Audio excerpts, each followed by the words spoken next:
Welcome, everyone, to the Overheard Podcast, 21st episode. We are here at the Overheard Studio, recorded live in Banff.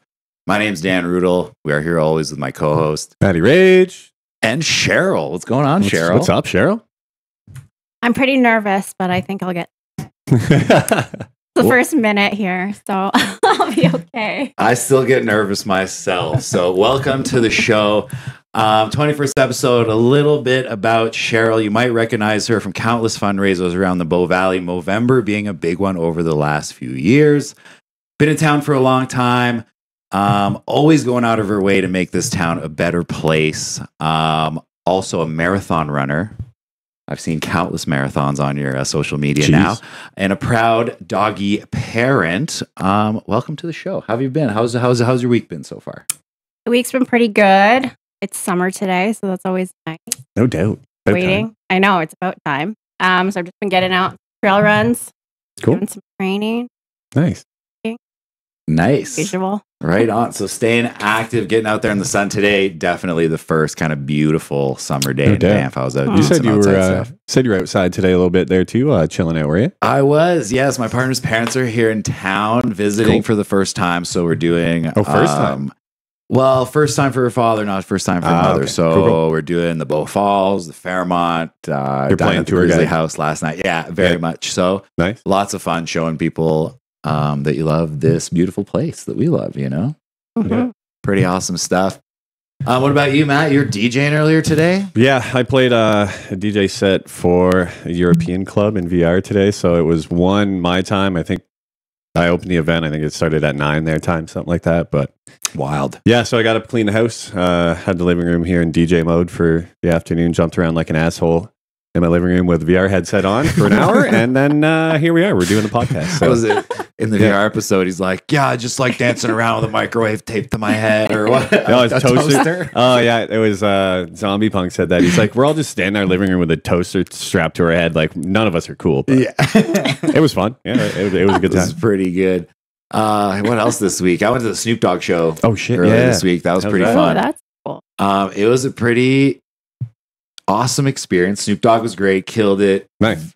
Like the crowd was so diverse, it was crazy. Well, there was 60-year-olds, 70-year-olds. There was like teeny bopper girls. That California song, I think it's with Katy Perry. Oh, right. Like rushing the stage for that song. I was sat next to probably the drunkest couple in the whole stadium. They kept spilling beer on me. Oh God. The lady kept yelling, California, California. In my ear, it was. Yeah, they were lovely. I always get stuck with one of them. I had, where was it? It was like Lamb of God in downtown Detroit. And there's like this old couple, like straight up 80s rockers, like leather jackets with like the tassels and shit on it, like standing right front row. Yeah. And I got smoked from behind and ran into this dude. He's like, what the fuck, man? I'm like, you're at a Lamb of God show. Front row. You're about to get murdered. If you think that you're not going to get run into, you're about to get absolutely destroyed. You should get the wife out of here because it's about to get crazy. But I feel like it's kind of my karma coming back because when I was drinking, I was probably super annoying. Oh, yeah. So I feel like when I'm in public, sometimes the situation arises and the world kind of messes with me back and gets super annoying to me. And I just got to remember, like, that was me at one point, you know? Yeah, I hear you. Yeah. That's and now you're Martha. Something like that. Oh, yeah, God. Definitely like those lighters. Anyways, moving on to you, Cheryl. Where are you from? When did you get to Banff? So I was born in Calgary and I moved to Vancouver when I was 10. Cool. I won't say the real town that I am from. Not that great. And then I moved to Banff when I was 20. Nice. I turned 20 in Banff with Tommy pouring soda down my. Nice. Oh no, that's a familiar story. Yeah, exactly. Yeah. I'm sure a lot of people can relate to that. Oh God, yeah. Tommy and the Ouzo, man, you can't escape it. Even if you're at the brew pub, I've been up there and they have Ouzo just for Tommy, and he'll come up and he's like, "I have 4-shot Ouzo." It's like, okay, man, like calm down. I'm just trying to have a casual afternoon here. For those that don't know Tommy, he's awesome, the owner legend. of Tommy's Neighborhood Pub. Absolute legend. Banff legend, definitely. They've been going hard in the Stanley Cup playoff. I think they're big Edmonton fans, so it's been funny to see them kind of go nuts. Oh yeah, Tommy out there with the jersey on. Absolutely. Nice. So Cheryl, why Banff? Why did you choose Banff? So at the time, a friend was living here. She was working at the Fairmont, and I needed a change. I didn't want to stay in my hometown, so I decided to move. Well, I didn't really know if I was going to move out. I packed some things. I packed like one bag, and I took the bus out here. Cool. And then the next day, I had a job. Nice. I haven't left since. Common that was story. in 2001. Common story. 2001. 2001. Nice. That's a lot of years. And that's why I think when I messaged you originally to do the show, you're like, oh, I don't know what we're going to talk about. I'm like, you're a fixture of this town. People have seen you around for so many years. Yeah, no doubt. We used to work together for a period of time over at Park Distillery. That's ancient history, though, now. What keeps you here? Why have you stayed here for so long? I think it's just the lifestyle. I mean, it took me a while to. Oh, let's totally honest. When I stayed in town, it was I was in a party phase, so I stayed in that party phase for a few years for sure, and then I started to realize there actually is a community in Banff, and so I started to branch out other than going to Tommy's and Aurora at the time. Yeah, for sure. Oh yeah. Finding so finding the community in Banff, I think, has kept me here, and also just the lifestyle, like the playing in the mountains. The mountains are at our doorstep. No doubt. It's a pretty wicked place to be, and I don't know. The people are unique here as well. It's tough to find a place where you can walk down the street and say hi to every other. That's a good point. I mean, when my parents were here, that's the first thing they noticed. They're like, how many people do you know here? I'm like, well, there's only 7,000 of us. So if you've been here for 10 years, you probably worked with most of the people in town already. 100%. Or you drank with most of the people in town already, or you've gone to an event with most of the people in town already. Like it is what it is, man. Even people that I don't like personally know or hang out with, you see them at the same events all the time. Or you have common friends, like you might not know someone directly, but you know who they are, and then all of a sudden you'll meet, and you'll be like, "Oh man, like I've seen you around forever, never met," type of thing. That happens still, like to this day, to me all the time. Oh hell yeah! During COVID, remember that? It's just people you knew here, because like all the Aussies went home, and like you go downtown, you're like, "This is gonna take hours, man. Like I'm gonna have to talk to fucking like 10 people today on the way down to the grocery store." And sure enough, you'd walk out, see a homie. 10 minutes later, you're like, "Bud, I got like shit to do today." Like, I know we're on lockdown, but I want to go home. We didn't have anything to do. No, we didn't have anything to do. But. I mean, that's why I love the market, but I sometimes avoid the market because I'm like, I'm on a time crunch. I'm on a time crunch. I have things to do. That's like, we'll put that under small town problems. Small town, yeah. Sometimes a good problem to have. Oh, yeah, it could be worse. I mean, you could be getting beat up on your way to work. Yes, definitely. Not a problem in the town. Just I've been chased in Toronto on the way to work many times. Yeah, that's just weirdos. Just, like, chasing you down on the corner, and the Jesus guy yelling. There used to be this guy yelling at Dundas Square, and he used to go, "Believe in Jesus," like really loud, right in your face, just as you're sitting at the light. It scared the fuck out of me. He came up to me on my bike. I was like, "Buddy, get out of my face." I mean, at least it's a somewhat positive message. Yeah, yes. It was just weird though, and he didn't want anything. He just said it over and over again. I thought.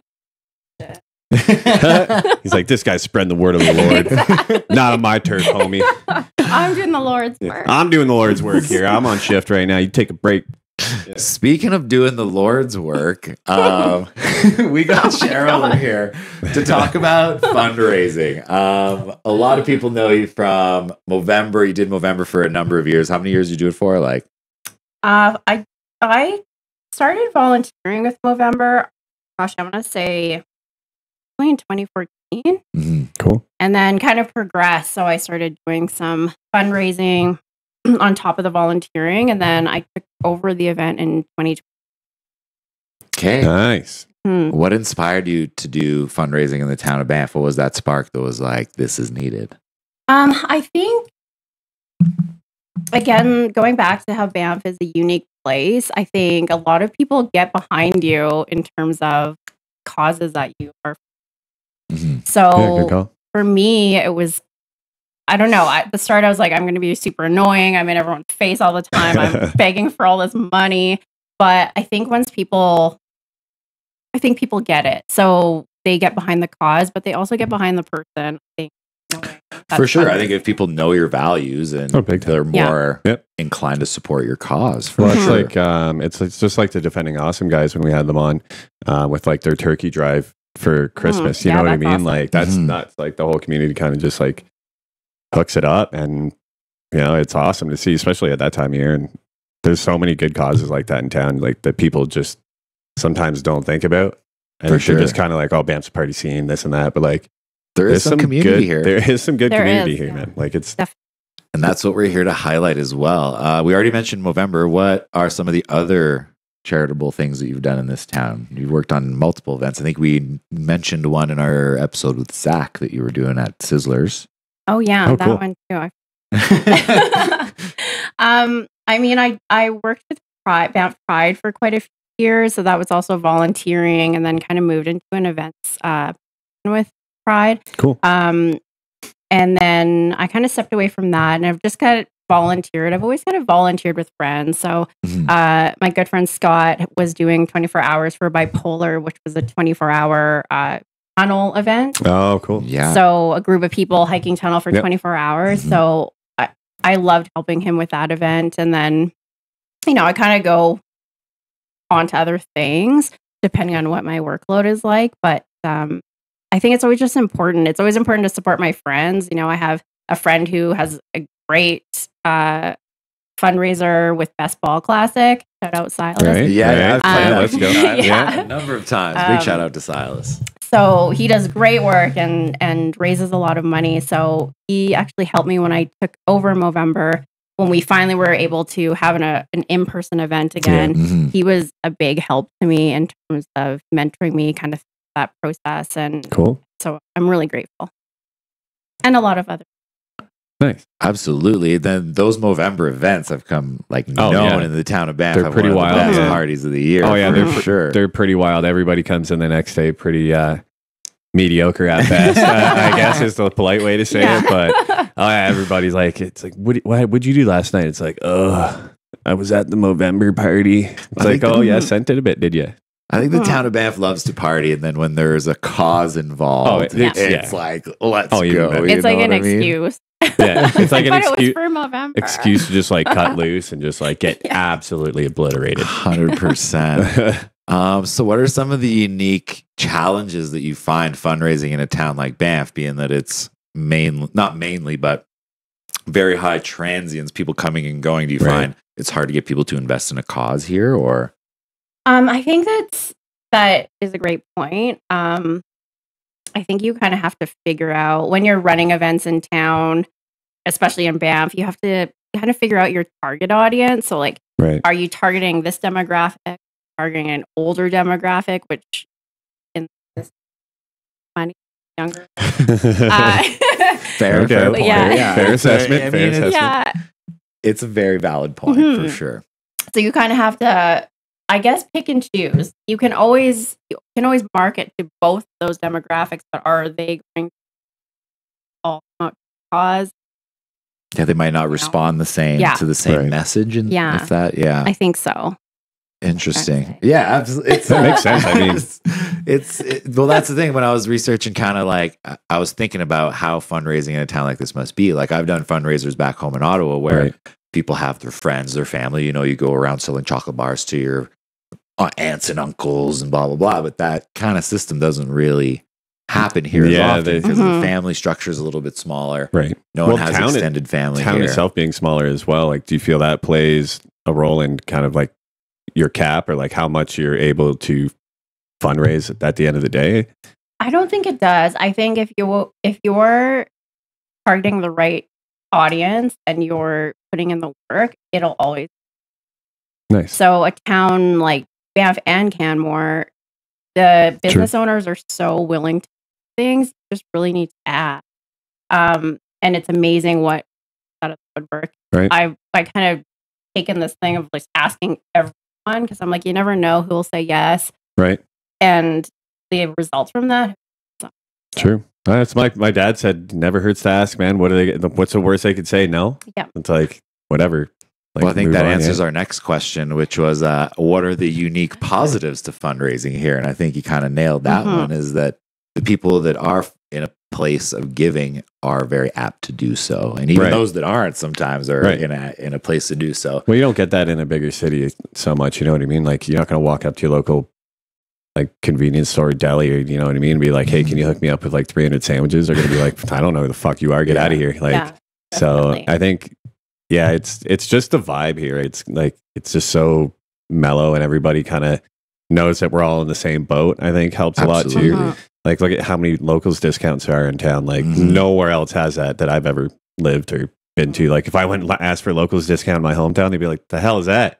The hell even is that?" Like, probably my favorite thing about the local discount over the years is how businesses enforce it. And it's like, they're not just handing out local discounts, because a lot of people that aren't from here know that that's a thing. But they'll be like, "Let me see some ID," or like, we people that live in town. I used to just kind of have a look, you know. When I worked at the liquor store, I'd just be like, "Where do you work?" They're like, "Oh yeah, wherever." One of the guys was like, Ski Village." I'm like, "What?" He's like, "Ski Village Resort." I'm like, Nah, bro. Like, you could have named any, like, you could have just looked across the street and been like, "Sunshine." Like, "Hello, Sunshine." Like, "Hello, Sunshine," or like anything. You just like died on it. I'm like, "Buddy," you just like, he's like, No, I work there at the ski resort." I'm like, "Okay, what's it called?" He's like, "Ski Village." I'm like, "It's not. You're not getting it, buddy." Like, I love how you continued to debate with them too. I felt much fun. Oh, it was awesome. It was awesome. I just wanted to see where he was going to go with it, but yeah, he absolutely died on it. But I love that that's like defended by us as well, by the locals, and it's like, it's kind of like an unwritten like rule of the road. Like, do you live in Banff? I had a girl from Canmore once do it. It's like, yeah, I'm like, "Where are you working?" She's like, "Wherever in Canmore," and I'm like, "You live in Banff?" She's like, No. I live in Canmore." I'm like, "Well, I don't get a locals discount in Canmore, so I'm sorry, ma'am." But like, I don't know. I think you'd find a lot of places in Canmore will swing it that way too. It's like a Bow Valley, brothership, you know. Nice. I didn't know that. Well, I don't feel bad. I owe somebody a 20% discount. Oh my God. I owe somebody a 20% discount on a 12-pack. Call into the podcast. Yeah, I don't know, but if that was you calling on the podcast, I owe you $1.50 for the discount. But if you're from Deadman's, no Get way. the fuck out of here. I'm just kidding. Oh, Jesus, that's awesome. Anyways, do you have any stories or examples of any particularly impactful projects? Like, all these fundraisers, what do you like? Do you get to see them materialize into things for the community? Like, I mean, I think I'll go back to Movember. It's been a huge part of my life. So, a huge thing for me is when I took it over in 2020, it was kind of tough. I switched to an online platform, but with that came some benefits. So that year, especially Movember, was really kicking it up a notch in terms of men's mental health, which is something they hadn't. I was going to mention that the videos you did were amazing. Yeah. So it was it kind of all worked out. And so those videos were funded by a Town of Banff grant. Oh, cool. So I applied for a grant, and then I got that. And then I had always kind of decided something that was missing with Movember in town. It's like, it's great. Everyone's growing mustaches. We're all partying and getting drunk and raising money. But I think what was missing was that awareness piece. Like, who are we fundraising for and why are we fundraising for it? And so that's kind of where that thought of the videos came through. Cool. It's a great idea. Like, tying it back into the community to real experiences. Because people do suffer, and that, we're no exception to cancer and to prostate cancer or any men's health. Very under talked about subject.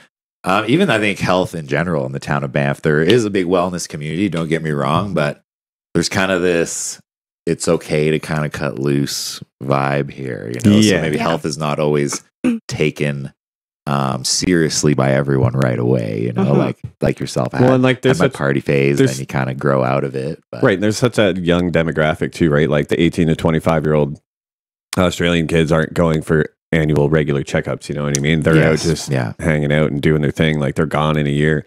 They don't want to have to deal with that shit, like, I get it.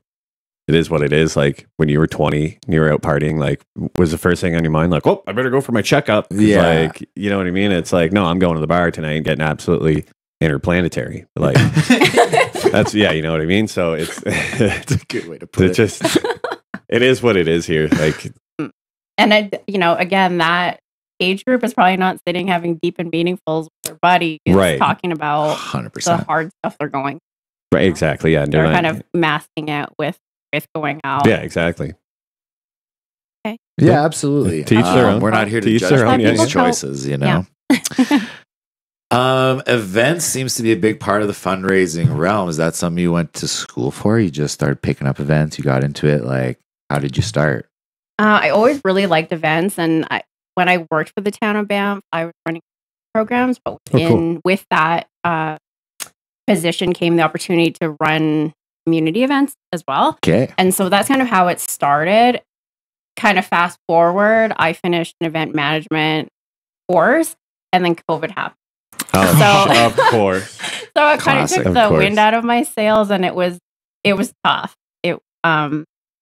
So I kind of bounced back with the Movember stuff, which was great once I took that over and was able to have those in-person events again. But it definitely is a passion of mine. It's something I'm good at. I'm very anal retentive. Absolutely. And so logistics are my thing. And I just really enjoy seeing it all come together. I think what people don't realize is that from the naked eye, an event is going like so great, but behind the scenes, you're just absolutely dying. The event planner is like crying on the inside, or like seeing things that are like actually wrong that other people aren't looking for. But it's exciting.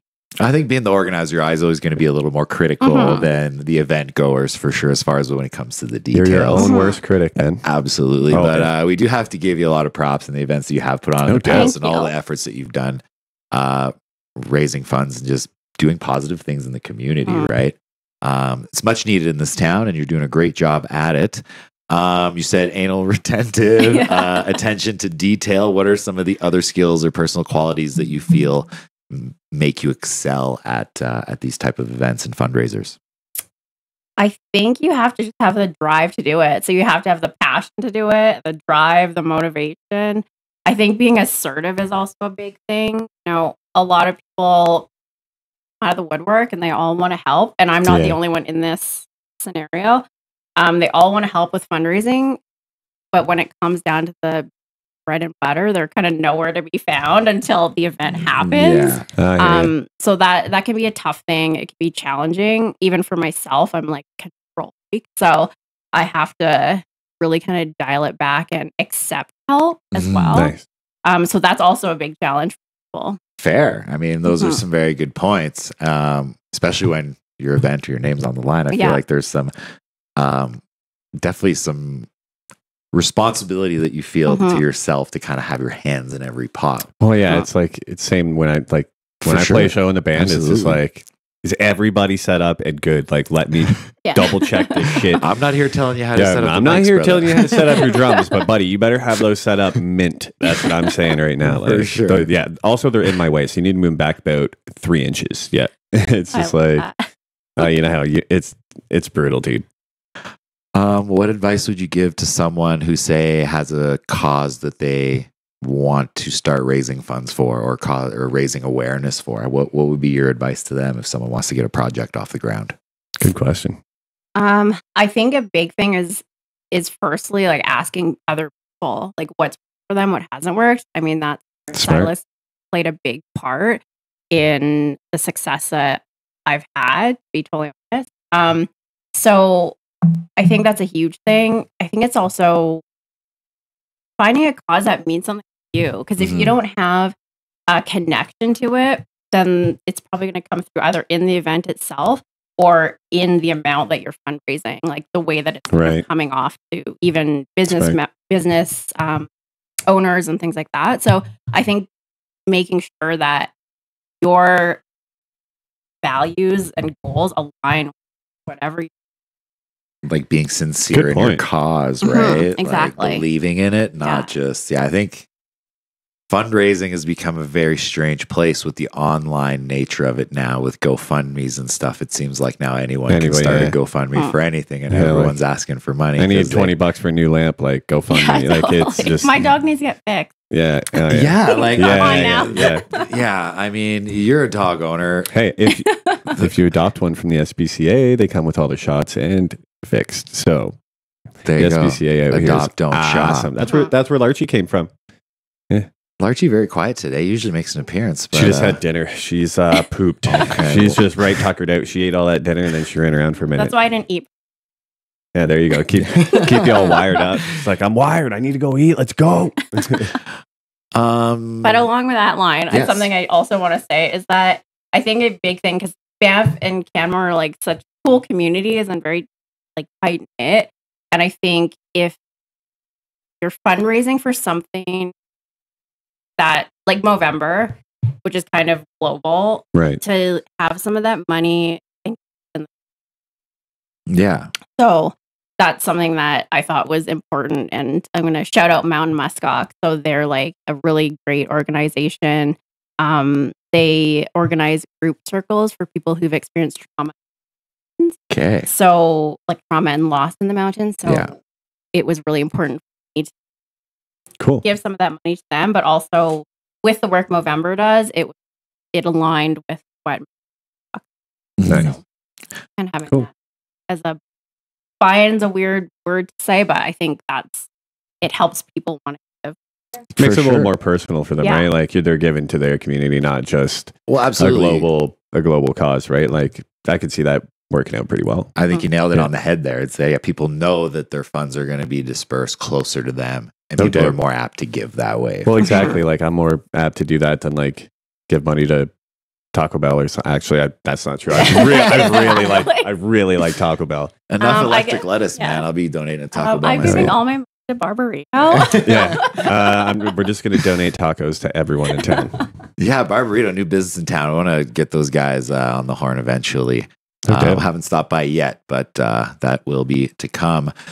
Speaking of projects to come, do you have any on the horizon that you want to share with us? I do. So I'm kind of in the beginning stages, very beginning stages, but I've gotten another kind of Banff grant. Thank you very much Cool. for that. Let's go town to Bam.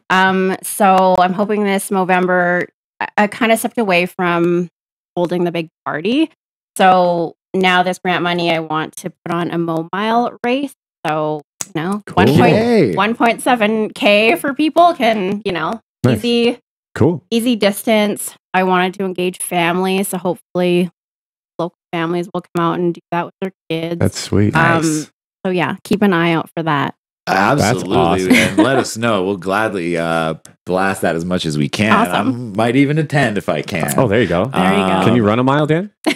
Yeah, I can run. I ran. to I don't Canmore think I can before. run a mile, You man. can walk a mile. There you go. You don't have to I don't run. even know Bring if your I kids, make bring your that. I'm stroller. gonna stop, drop, and roll a mile by the time I get down there, but we'll see.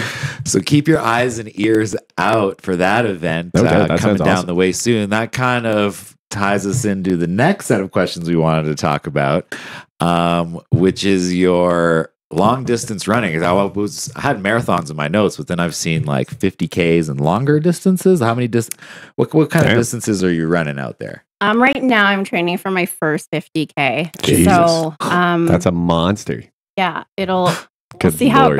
goes. We'll see how it goes. Good Lord. But I've only actually, for all the hardcore people out there, I've only actually run one full marathon and the rest have been half marathons. I think pretty good. What's a That's half marathon?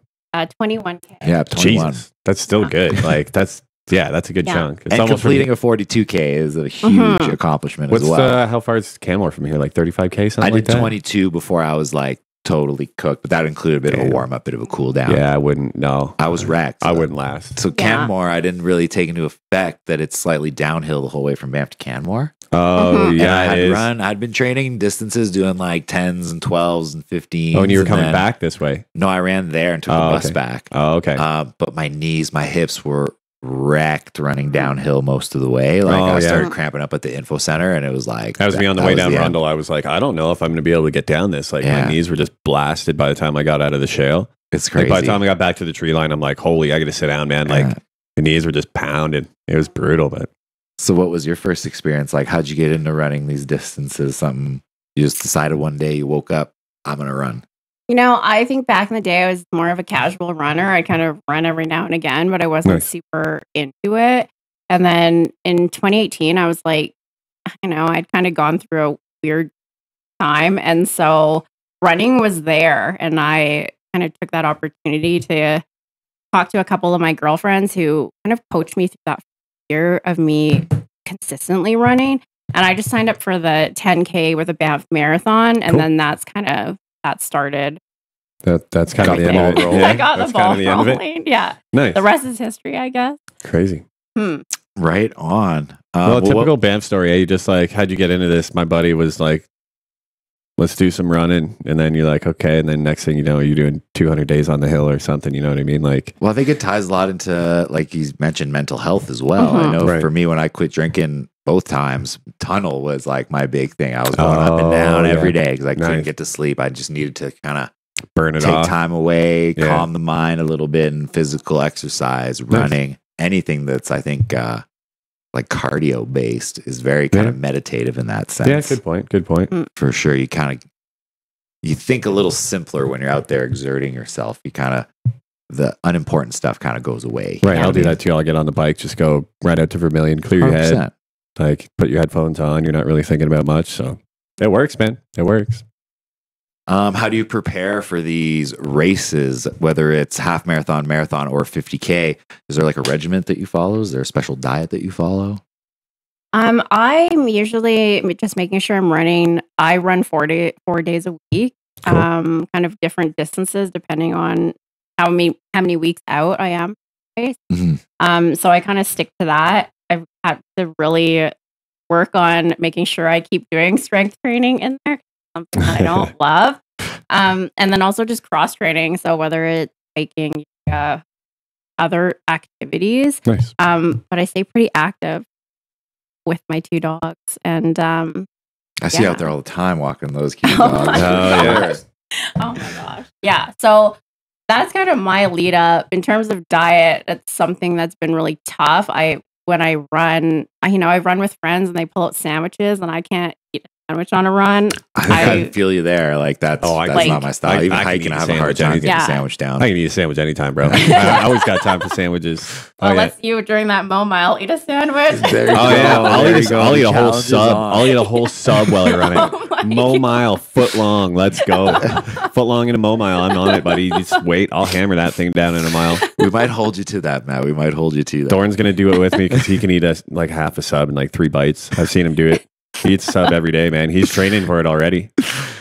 So what about you, Cheryl? What are you eating on your runs? You said you can't do sandwiches. Are you more like the gel pack style? I don't even eat gels. I do have like little kind of nutrition bars that are just easy to digest. I actually a friend put me Arn is out there listening, hopefully. Oh yeah. He put me onto those go-go squeezes, like those kids the yogurt ones. Yeah. Because you don't have to chew them, you just suck them back. And so that's been a huge thing. Is that a key trait in food that you like on runs? Is something you can like easily suck back and not have to worry about it? Just my stomach hurt. Like my stomach just ends up hurting if I eat anything like too heavy. It's past like. So Taco Bell before a run. No Barbary. No When I Barbary. did my half marathon just by myself, not with like a race or anything, it's more about choking that you're worried about, right? Like even those little like energy gummies or whatever, it's the perfect shape to get stuck down there. So you kind of want something that's easier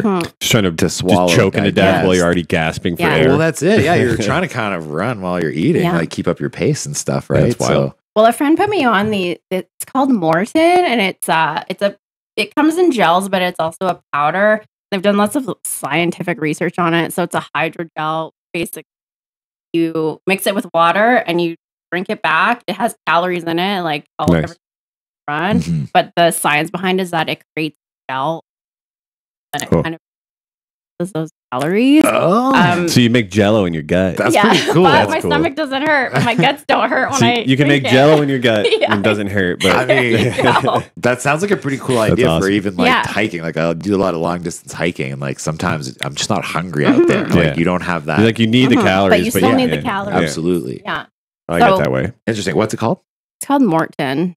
So MAURTEN. Okay. I'll check it out for sure because that's definitely a good option. Or even for a long shift at work, Yeah, totally. There you go. Yeah. Right? Smart. Boom. Training at altitude does have its advantages. Do you find when you're going to destinations to run that it's a noticeable difference? I definitely notice a difference. Like I usually run the Bank of Montreal half marathon in Vancouver every year. Oh, cool. And I notice a difference kind of going down to sea level. However, the trade-off is the humidity. So that's something we don't have. I don't miss that. I don't didn't think of that when I wrote that question. Yeah, I don't miss that at all. I thought of my answer. So that's a big thing is kind of, going to Hawaii even. It's flatter-ish, but so hot. So trying to mitigate that is interesting. So. I remember that back home. I haven't been back home for a few years, but the humidity is like absolutely brutal. It's like 100. Like right now back there, I think it's like 38 degrees, like 100% humidity. It's insane. think they're having a real hot time in the East right now for sure. So I guess anywhere you go presents its unique challenges, right? You find like running by the ocean, inhaling the seawater or something like that is like, I don't know. Or rain, Vancouver, you probably run in the rain. Yeah, I've run a half marathon in the rain there, but then it's warmer, right? Yeah. So right. It's different because, I mean, now I'll run in shorts anytime because I'm holding on for as long as I can now.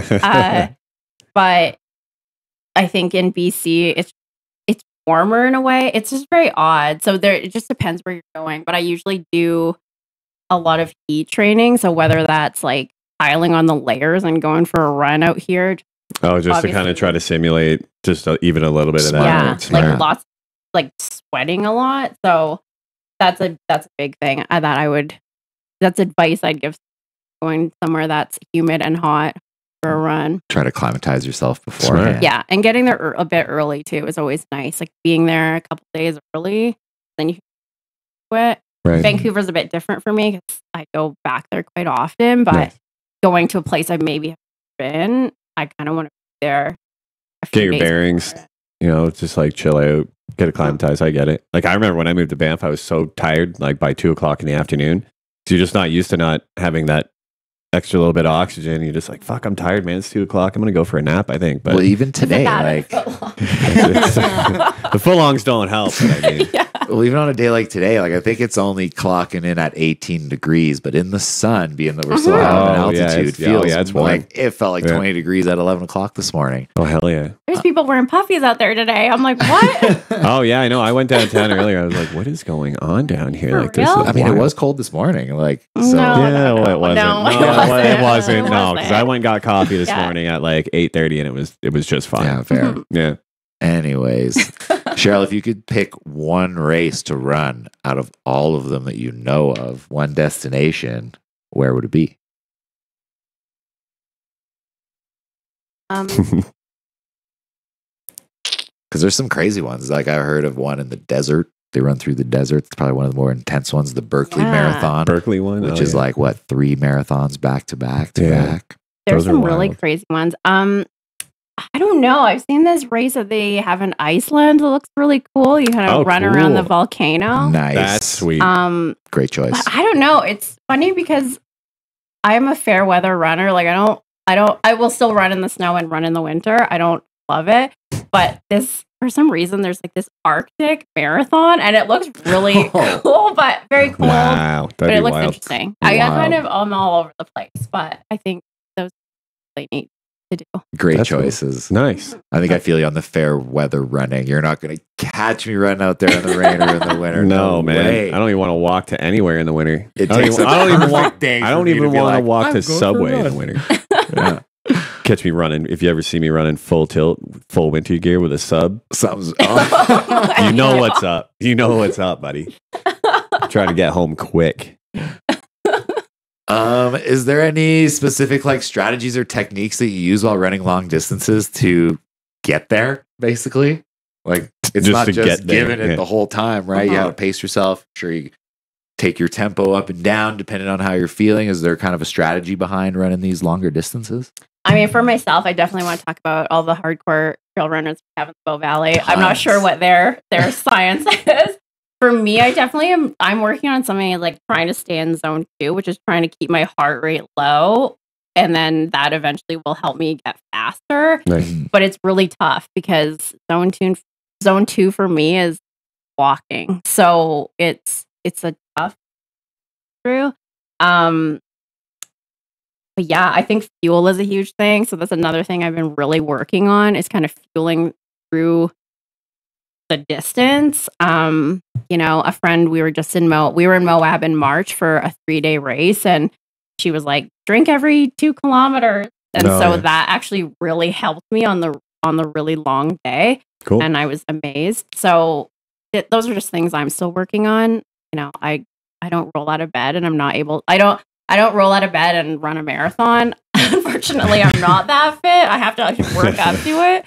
But I think also increasing distances like slowly, that also has helped me instead of kind of doing it all at once. I think that was the big thing that ended my short, long distance running was, again, I was getting to these distances where I was super eager to get to that final or to the next step. I think I pushed it a little too quickly. And I had to take too much time off after to recover.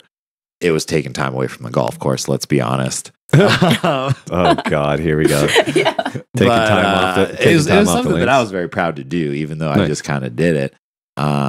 So yeah, big ups to you for doing that. It's something that takes a lot of mental fortitude for sure. How do you keep your mind right while you're running? Oh, because that's probably like that voice telling you got to stop. Yeah, this hurts. Whatever. I think for me also, it's so much mental than it is physical. I think my body can go for as long as it can. You know what I mean? Like for way longer than I think it can. It can. So for me, I just have to kind of keep telling myself like, you can do this. Just pump yourself up. Yeah, you kind of have to be your own hype man, but it's also great when you have the hype men with you. No doubt. People that are all like, and that's a huge thing for me is I have a lot of people that support these things, whether it's giving me advice, giving me tidbits, or actually being at the finish line. For me, like that's a big thing. So yeah, mentally it can be easy to check out, but yeah, it's also something I'm still working on, is trying to keep myself positive in those moments, like and knowing that I can do it. Good point. Do you find you feed a lot off the crowd? If the crowd's going nuts, that boosts you a little bit? Yeah. I mean, I did a post on my social media. I volunteered at my first race a couple weekends ago, which was the Banff Marathon. And I oh, right. had never volunteered before, but I was like, you know what? These volunteers at other races have been there cheering me on. It's kind of my turn to do this for like racers. That's nice. And cool. Shitty weather out, and these people. Oh yeah, it was crap. Yeah, I forgot about that. They're running a long distance, and some of them are probably coming from sea level, so they're running here, and some of them are having a tough time, and so to be that person, to be like, you can do this, like you're almost there, like that's awesome. Nice. And that's really helped me through a lot of races. Right on. Cool. So yeah, definitely. If you're thinking about going to support the marathon, definitely get out there because it does make a huge impact. It really does. All those positive vibes out there. I think that's one of the main things I'm getting from this is you're all about stuff that's positive, spreading positivity in the community, helping out when you can. You have a good experience volunteering at the Banff Marathon? I did. It was awesome. Right did. I was at the YWCA aid station. That was a really fun group to be with. Everyone was pretty into it and enthused, and we kind of had to be poor runner. Oh yeah, I feel bad for like anytime there's an event like that and it's just like the typical shit, cold, like foggy, rainy, just like drab, cold day. Well, I want to say getting like by 10 o'clock they got stopped by the first bear. Oh yeah, want those bears too? Yeah, so like these races. So I want to say these full marathon racers probably would have been like some of them would have been done like 2.5, 3 hours. Yeah. Okay. But it stretched. So they had about 3. I think they had 3 or 4 bears on that road. Wow. Plus there was like bighorn sheep. Plus there was trains going by. Like I guess someone drove into the little gates that come down when the train goes by. So someone drove into that. So then the train was going by really slow. Oh, there's like racers waiting. So mess, but they did really good. So on top of all like the weather, there was all this other stuff going. Well, I mean, those are like, there's not really much you can do about the show. Those are, go on. What do they call it? Like acts of God. Oh yeah, God. I think you nailed it there. Yeah, definitely. You can't. So you thought you for everything thought wrong. You were gonna have a nice run today, did you? Check this out, bud. Not anymore. Good stuff. Any injuries? Like running, obviously very high impact sport. Have you had to deal with injuries associated to Oh running? my gosh, I feel like I'm injured all the time. Like, you know, That's not good. if I could have benefits that had like $1,000 that would be sweet. My biggest one though was during COVID because all the roads were closed. There was no one. There was no one on the roads, and so all the roads were closed. Right. And I just ran too much on the road, and then I broke my foot. Oh shit! So I actually was running to Canmore, and I could feel something was off, and I think I kind of knew in the back of my head I'd broken it, and I was at the Rocky Resort. I still ran to Canmore, and in my brain I was like, I'm running to Canmore because the doctor's gonna tell me I can't run for months, so I'm getting my last run. Oh, Jesus! And took the bus back, got back, took my sock off. Like my sock and my shoe were keeping everything together, and then as soon as I took that off, it was like swelled up. Oh yeah. Yeah. Cute. Oh no.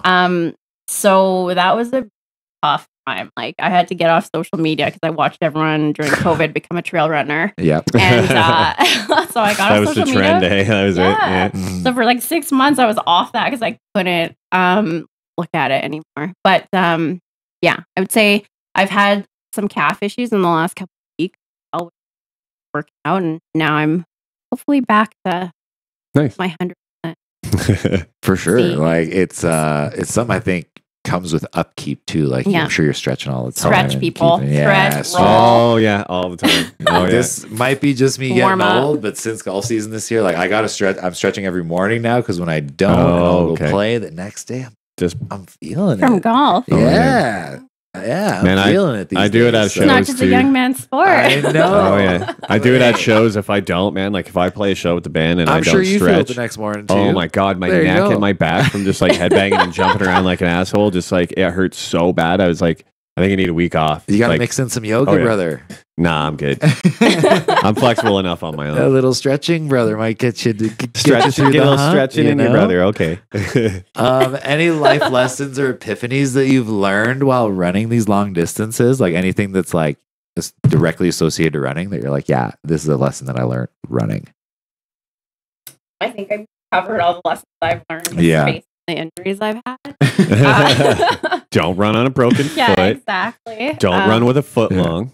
Everyone always run with bare feet. Yeah, absolutely. That I think that I've already answered all of, but for me, I think it's being checked in. Yeah, nice. Like, knowing that I can do this, what I have to do, and some days I'm like, I don't want to do this, but once I go for a run, 1,000 better. Nice. When I used to play football, I used to get in those zones. Same thing. You really don't feel like doing it, and then you go out there and you'll have like one of the best practices, the best runs of your life, and you're like, oh man! At the end, you're so happy you actually got up and did it. So yeah, I think it's a very good point to drive across. One more question, unrelated to running, unrelated to fundraising. Yeah. This is the one we ask every guest. What is your thoughts on the Banff Ave pedestrian closure?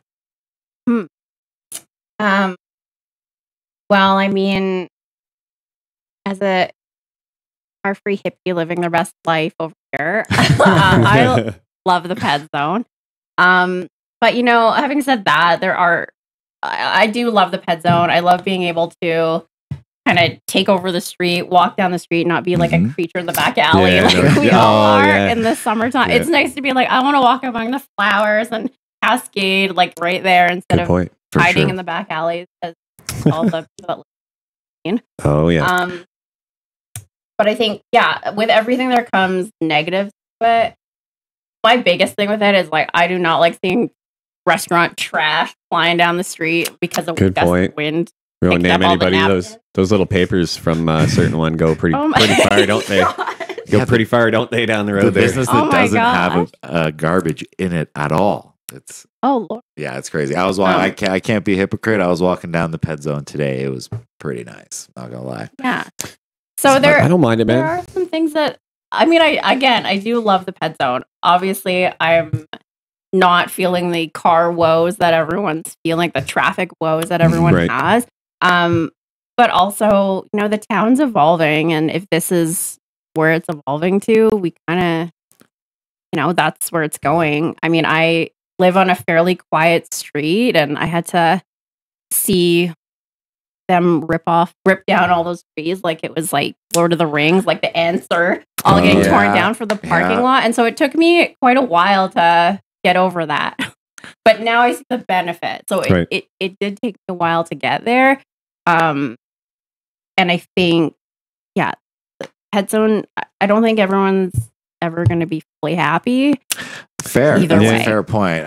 There is no pleasing everyone. Mhm. No. I think the growing consensus and like kind of what I'm getting off of Facebook posts, social media, those that are against the ped zone, so to speak, are not against the idea of a ped zone. They're opposed to where it is and how it's being done currently. Right. I did read a little post saying that if it is voted against, that the town can revisit the idea again in 3 years. Which could give more time, could give more planning, could give more infrastructure. Yeah, because they kind of just did it last minute with COVID, right? They're just like, well, fuck, we need to do something. Like, let's just block off Main Street since, like, there's no one here anyways, really. Like, you know what I mean? So, and the dynamic is very much changed. Like, when we're talking, even during COVID, 3 million visitors. I was looking at the graph today, actually, and we're going to hit 4.5. 4.5 was last year, I believe, million visitors. I think it was 4.3, something like that. We will hit more. I think we're going to probably break 5 or 6 this year if the trends do continue. The trend line is always going upward. And that's insane. But we don't have any more infrastructure for it, is the thing. Like, you can put another million people in here a year, but where are they going to stay? Where are they going to eat? What are they going to do? Where they'll hear? Like, you already have to buy a fucking ticket to see a lake. Okay, so at the end of the day, that's which 5 years ago you didn't have to. No, like, exactly. I want to say it was 5 years ago. You could walk up to that lake whenever you. But you could go park your car there and go on world-class hikes up there, which now are a little bit more difficult to access for sure. Yeah, that's wild, but that's what it is. A great take again. Yeah. Everyone's entitled to their opinion. We will talk about it a little bit more. There has been some developments in the more online aspect of that. Cool. We'll cut to that in just a minute. Thanks for all your insights on the running and the fundraising. If you do want to help out, how can people get in contact with you if they want to lend a hand to your causes? Just contact you on Facebook or something? Yeah, I would probably just say Facebook or Instagram. That's probably the best way to get a hold of me. Okay, nice. A lot of people just kind of know a friend who knows a friend. So, you know, feel free to approach me on the street too. I'm okay with that. Unless I have things. Yeah, those are probably the Okay, awesome. We're gonna move to our Overheard and Banff post. Everyone stay tuned to not only our social media, we're definitely going to be sharing all the events as they come by. Cheryl, we love to support your causes and hopefully be a part of them one day. Yeah. We're going to cut to the post. What do we got for us today there, Matt? Oh, well, we got this one already. This, what is it? Not even July yet. And so Parks Canada has raised Banff's fire danger rating to high. Report any suspicious smoke or illegal campfires, people flicking butts, being dingheads, whatever. We're already here. We haven't had any rain really, and it's hot as fuck. So we're at high level already. Yeah, we had the snow last week. Yeah. So again, there's still the river's actually getting pretty high. It's the snow is starting to come down from the peaks, which should open some hiking up again. Like I was looking at Bourgeot today. It is still totally jammed. That's one of my objectives for the year is to get up there. No doubt. If you haven't done it, those that are listening, it's the only place I've ever been where you can see Sunshine Village and the town of Banff at the same time. Oh shit, I'd go do that. How long does that take? It's a long one. It's like 30-some kilometers. Oh no! We'll get you some gels. Yeah. Get me some gels. I need a couple footlongs. We'll get you some hydrogel and multiple. You get me multiple gels. You get me a backpack full of footlongs. But it's cool because there's like 2 or 3 lakes on the way up. It's one of the more beautiful hikes that again not a lot of people do because of its undertaking. It's a big one, so it's not going to be the first one we're doing. But yeah, and you can see Assiniboine from there too. Oh, right. Yeah, Assiniboine's awesome. The Harvey Pass. Great point. Cool. Absolutely. Yeah, that'd be sweet. So fire danger is high. Please be careful, everyone, and be mindful that we are still in the 5th year of drought, as we covered in our fire prevention episode. Be mindful. Yep. Yeah. Well, man, so fire level's hot enough to burn your mom's sweet panties. Look at this. All right. Well, someone's going commando. Come get your undies on Cougar Street. I don't know who left them there, but there they are. So they've been there for days, man. I've ridden past these things on my bike like today. 4 days. Yeah, they were still there. Well, they're a little bit more ragged today, but I don't know. they're still there. Yeah, just They're like still hanging on. partied so hard, you just party right out of your underwear. Somehow, just you have your pants, but not your underwear. I don't know how that happens, honestly. I've had some pretty serious parties, some pretty serious blackouts in my day, and I've never just woken up no underwear. Yeah. Hey, now I have a Not funny with story pants, about though, this. like- So 2 Novembers ago, we had an 80s theme at High Roller. Okay. And I was like, you know what? We're going to do a breakdancing competition. Like, this is my dream to have a breakdancing competition. There's only about 2 or 3 people in it. But at some point, one of the people in it picked up underwear off the ground. So a girl had taken her underwear off and thrown it onto the dance floor, Nice. which was then Wow. in his hand. I was like, put it down. Wild. Put it down. People don't just carry like clean underwear in their pocket. That's wild. That's hilarious. Anyway, Working so- at the Grizzly House, unfortunately, finding underwear in strange places is something that happens to me more often than I like to admit, for sure. Oh, God. Yeah, definitely use some I don't get to tongs see or that, something. so that's Yeah. fine. I'm good. I'm good. Hopefully, some kind soul will pick those up eventually. Moving on here. One cool thing for all the Canada Day purists in the town of Banff, Yep. the Canada Day parade is back this year. Let's go. And with it, there will be some traffic disruptions. I've been seeing this week, Town Oh, of Banff doing a God, great job at warning everyone that if you are coming trying to get to Lake Louise, Banff, Canmore, anywhere in the mountains, obviously we're a popular destination for Canada Day. What better place to spend Canada's birthday than in Canada's first and premier national park? Oh, yeah. Big shout out to Parks Canada for putting this on. Town of Banff for putting this on. There's going to be floats again. It's going to be a real traditional Canada Day here in Banff. So get out and check it out. I'm sure the town will be pumping. There were some comments on this particular post asking Rome Transit about their operations on that day.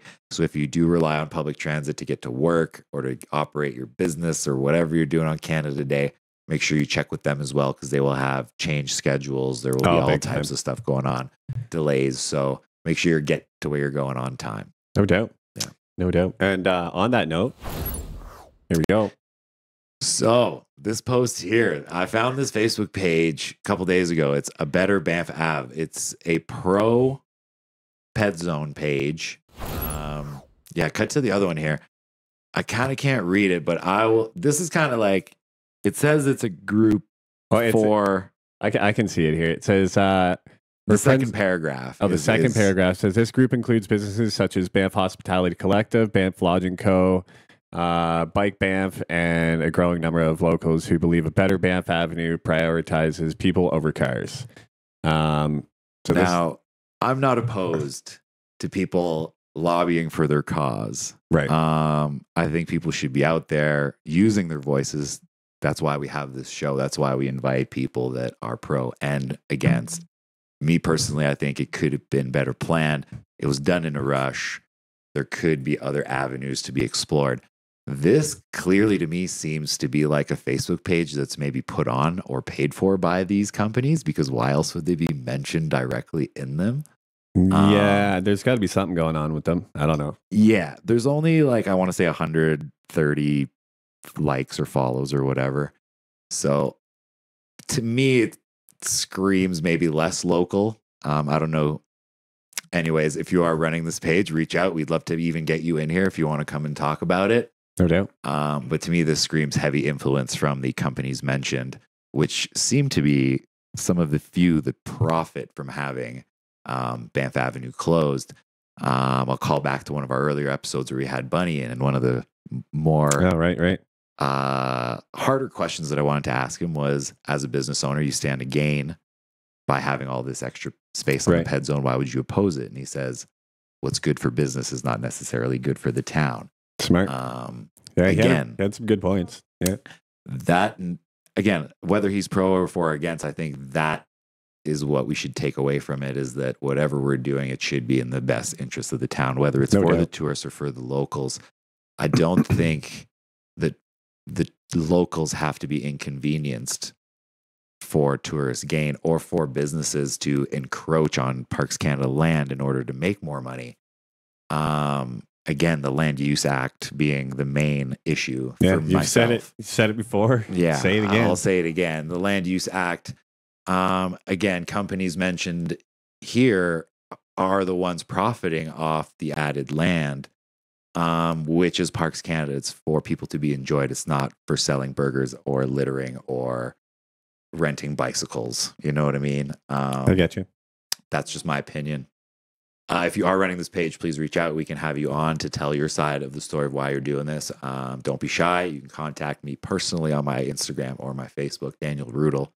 Please don't be shy to reach out. Let's go. I think my main, like, I'm again totally for the ped zone. Yes, please. I think that phrase there, prioritize cars, needs to be explored more, because are we prioritizing the people who are having issues with all the cars that are now going down? So that's really my only take on. That's my opinion on that. Yeah, I think that phrase is kind of taken out of context in this. Which people are we prioritizing, locals or tourism? Because, like, at the end of the day, slippery slope, though. We're here. That's right. To cater to the tourists as the town charter states. So it's like, it really depends who you ask on this subject. And but I mean, there's still got to be a quality of life for your locals that live here and run the town. And absolutely, I don't think anyone should have their lives impacted negatively so that other businesses can make more money that are already thriving. Like, businesses don't need help in this town. The people need help in this town. Right. And I mean, that could be something that's like, obviously everyone talks about the traffic issues, but like, let's explore mitigating those issues. You know what I mean? 100%. So, not that, again, the people on the perimeter of Banff Avenue love having tour buses going down the street, but at the same time, like, how can we transport more people so there's less cars? But if that makes sense. Well, I think that raises a good point. Recently, I've seen the train station ARPs gone through another approval. Which, again, I'm not against that project. If it's done with ecology in mind, if it's done with the wildlife corridor in mind, there's ways to do it properly. And that would be great. If you can have a light rail or a rail system to, I think, bring people from the airport. I've read of other initiatives they have starting from Calgary to get a train from the airport, so people won't have to rent cars and have the whole town just grab stuffed your up bag, with walk cars. on a train, and bingo bango, right? Exactly, and then have transit system from the train station, which is right now a kind of dead area. Again, but what are they doing there? They're renting bicycles. Do we think people are going to actually opt to do that, though? Because everybody here wants to drive to a destination or go do something. Like, that's the thing. We need to sort out, like, how to get these people from the town site to all of these destinations that they promote in the town site that require a car to get to. Well, I think, honestly, I've been saying this since the traffic issues have become an issue, and is whoever runs for mayor on a 2-bridge system, on a second automotive bridge, like, there is no other option that I've seen at this point. Because all, like, the 3 main attractions are over there. People are going there. Even with the town of Banff recently, with construction going on, they're telling people to stay away. They're still going. A friend of mine reported 40 minutes from the Rose and Crown to his house in Middle Springs. That's wild. It's insane, That's right? Wild. So again, if you can keep, if say one of the pedestrian bridges, I know this is structurally impossible.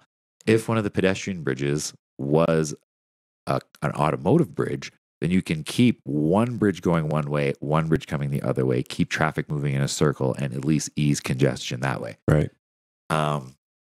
2-bridge system. Let's go. Oh God. So yeah, it's that easy, people. Yeah, easy. It's definitely not easy, but you know, with numbers of tourism going up, with paid parking being implemented, it's not like we're short on resources to do these things. It's just a matter of putting them into action and directing funds where we think, or where, you know, they'll benefit us the most. But yeah, anyways, enough about that Facebook page. Let's get on to this doucher. Yeah. So it looks like someone stole, it just reads, today someone stole my friend's wallet at his work. We know that he tried to use this card between 3:30 and 5 p.m. potentially for a stay at Mount Royal, because they've seen him there 2 days in a row. If you see this guy, He's got like he did have like beige pants, blue sweater. It looks like a black flat brim, white drawstrings. Just call the RCMP and yeah. I don't know how he got someone's wallet from work, but that's wild. So I went through the comments, did a little bit of a dive on this. Okay. There was multiple people from multiple businesses. So I guess this happened when I worked at the Mount Royal. Like this thieves, I guess, are smart enough to know to go into the staff areas because people will change there and all their wallets and change. Smart. And Yeah, sometimes I guess, jewelry even is in their lockers. A lot of the times not locked.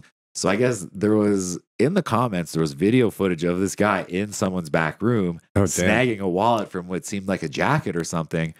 So like thieves are dick not move. Dick move, right? And again, dick move, but these people are probably working a shift. They're not going to get back to their belongings for hours to notice that they're gone, right? Sure. And then obviously the finger gets pointed around the office. Unless there's security systems like this. So again, there was apparently reports of him trying to use cards at the Canoe, trying to get hotel rooms by tapping the card. Oh, because he doesn't know the pin. Yeah, Doesn't know the pin, doesn't know the name associated to it in certain cases. Like, I know like it's hard to read people's signatures on the back of cards sometimes. Yeah, keep your wits about you. If you're in one of these roles where you're accepting cards in hotels, this guy's on the loose. If you are going to work and you have a staff room that's kind of easily accessible to the public, be aware of that. Keep your stuff at home. Keep your valuables on you. Yeah, no doubt. Yeah, it's happened to me before. So pretty wild stuff. Well, maybe he. It seems like he might be dumb enough to be this next slide, because this guy apparently just decided that he got caught on a red light and was just going to park in the middle of Banff Ave for the entirety of the red light. Yeah. So this post reads, "I have to stop at a red light no matter what." Going through the comments, the OP, the original poster on this, said that I guess this guy just had gotten stopped in the intersection as the light went red and then opted to stay there for the remainder of the light cycle, did not move at all. It's so good. Clearly one of the rental campers that you see countless of in the town of Banff, usually occupied by foreigners. So people don't know the laws, man. Yeah, wild parking. Well, we don't like honking here either, people. Yeah, no doubt. True. Well, from that one to another, because like it's just two people odd here.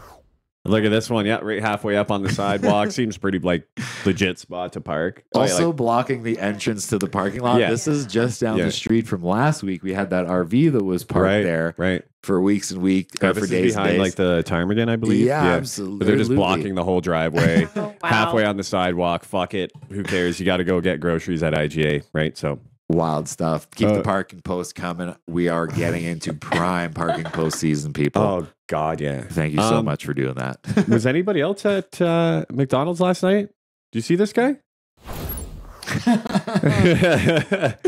So this guy is pretty much every Australian dude that lives in this town. White t-shirt, cut off jean jacket, got the curly hair and the mustache going on. A great look. I love this look, honestly. It's taking a resurgence now.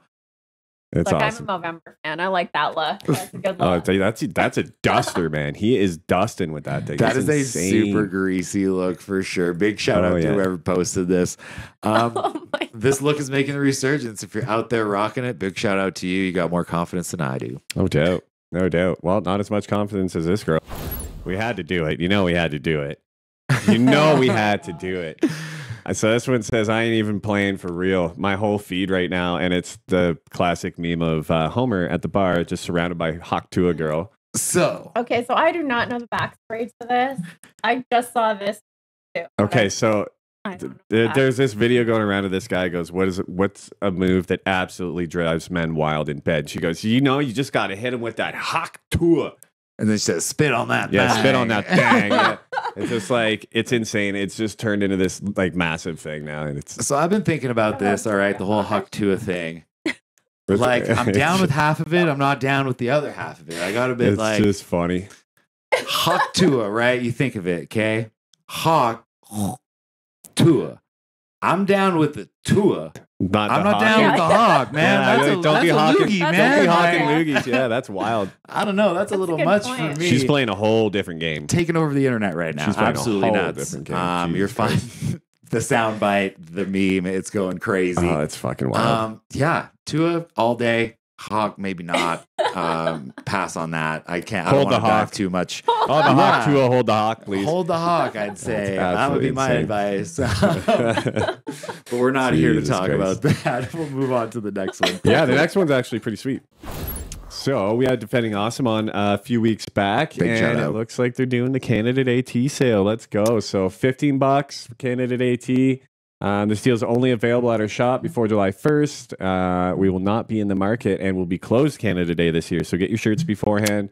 It says they've got over 100 designs to choose from. $15 tees, man.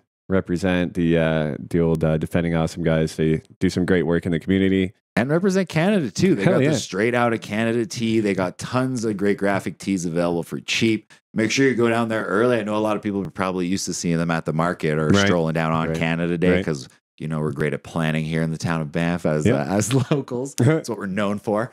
Go down, get your stuff. Defending Awesome, big shout out to them. I was rocking their shirt earlier today as I was doing my sightseeing. Nice. Super comfy, fits Oh, great hell yeah. even after a bunch of washes. So They're go out and great. get your stuff at Defending Awesome if you're in the market for some Canada Day garb. Hell yeah, bro. Well, that's it for the slides today, man. That's literally it. We're just gonna swap. I'm gonna live off. We're gonna. Do that girl for a while. Yeah, there you go. Do a little dive. There's some funny vids Oh, going wait. on right now for sure. Definitely drop the hawk. Thank you for coming in today, Cheryl. Spend some time with us. We always like to thank our guests come in. You don't have to do this, so we really want to thank you for coming in and chatting with us. I know you're a little nervous when we started, but this was great stuff. Thank you so much. Thanks. Oh, for yeah. having me. Yeah, it was great. Next week we got Benjamin Fitzroy Hutton. You guys might know him from Instagram. You might know him from town. If I remember correctly, we've partied together in the past. Great dude, super funny. He's an adventurer. He's a photographer. He was recently Nice. published in National Geographic this year. Nice. Good for him. His social media game is hilarious. He takes these little super beautiful backdrops that he takes photos of and adds the memes or the GIFs on top of it with absolutely hilarious stuff like me going hiking and all this. So if you want to get a head start on checking him out, it's at Benjamin Fitzroy Hutton on Instagram. Thanks. Good for a laugh. Go check out his stuff. Give him a follow. We're going to have him on next week live as well, talking about his Banff experience and being here for quite a while. Because I think I partied with him. It must years ago. Anyways, that's all I got for you today. Thank you again, Cheryl. Thank you, Cheryl. Matt. Thanks. And like every week, See you next Tuesday.